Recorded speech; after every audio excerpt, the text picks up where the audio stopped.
Everyone had their eyes on that first possession, with Russell Westbrook guarding Ricky Rubio.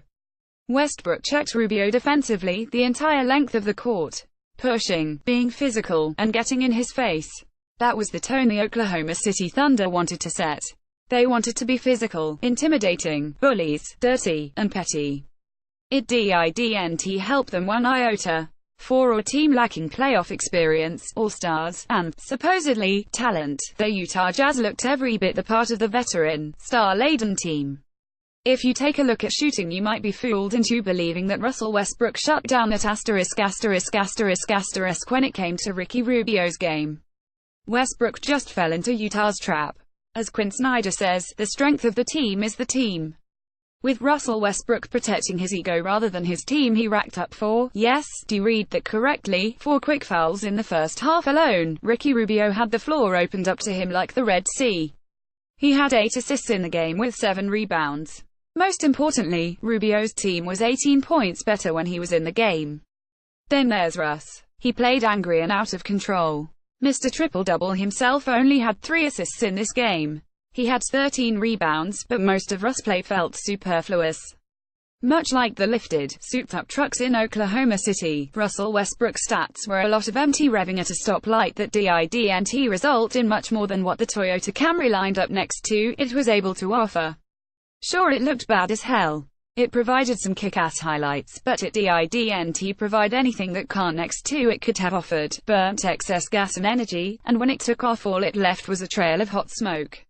All looked, no substance. Donovan Mitchell is an absolute star. No doubt about it. He silently dominated through 3 quarters, then came swinging haymakers in the 4th quarter. Donovan Mitchell is realizing how easily he can get to the paint now. Much like Neo when he can see the Matrix, Donovan Mitchell is seeing the defense like zeros and ones.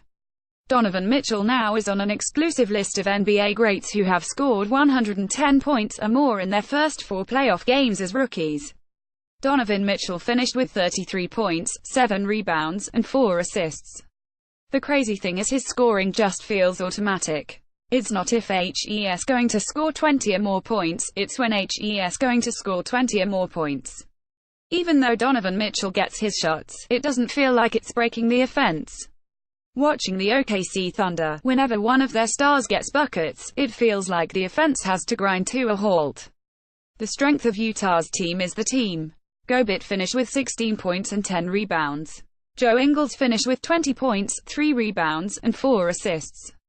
Derek Favors had 13 points and 4 rebounds.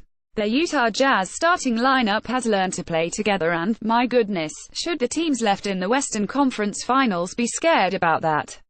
They trust each other. Speaking about trust, the Utah Jazz bench has been up and down. Tonight was no exception, with Jay Crowder and Dante Exum having rough first stints to start the game, then Royce O'Neal steer the ship. Royce O'Neal's stat line might look a little pedestrian, 10 points on 3-5 shooting, but he added 9 rebounds. More importantly, he hit 2 big threes in the second quarter to keep Utah in the game when it was danger time, with OKC bullying Utah around.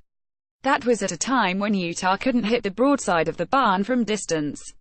It is absolutely laughable now that the Utah Jazz, a team with no All-Stars, is 1 game away from bouncing the team put on a pedestal at the beginning of the year as being a dark horse for making the NBA Finals. The Oklahoma City Thunder had 0 poise tonight. They tried to get into the Jazz heads with physicality. It failed. They tried to get the Jazz to play frantically. It failed. It only worked in reverse. Russ played out of control. His team played frantically. They tried to bully this Jazz team, but it only resulted in foul trouble, technicals, and firing up the Jazz home crowd. They swung at the Hornets' nest and missed. The Utah Jazz will head into Oklahoma City on Wednesday with a chance to close out this series. The Thunder can't be thrilled that the league's best road team since January is rolling into town with a commanding 3-1. Game notes: Jay Crowder got ejected because his name wasn't Paul George or Russell Westbrook. This happened post-game.